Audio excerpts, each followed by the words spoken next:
Hello friends, welcome to my channel. तर आजची recipe आहे सुटसुटीत आणि सुपर टेस्टी अशी साबुदाण्याची खिचडी. तर चला रेसिपीला सुरुवात करूया.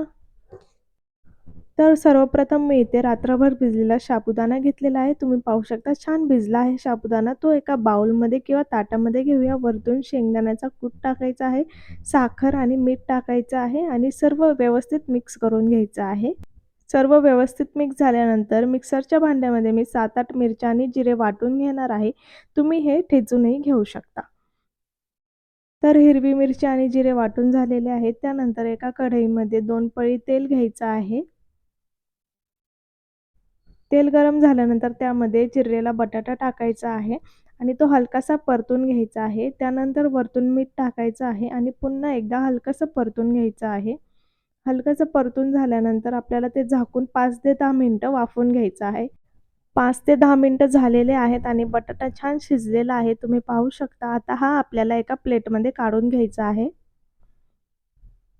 प्लेटमध्ये बटाटा काढून झाल्यानंतर कढईमध्ये थोडंसं तेल उरलेलं आहे. त्यामध्येच आपल्याला तूप टाकायचं आहे आणि तूप मेल्ट झाल्यानंतर आपण जे जिरे आणि हिरवी मिरची बारीक केली होती ती टाकून हलकीशी परतून घ्यायची आहे. त्यानंतर साबुदाणा टाकायचा आहे.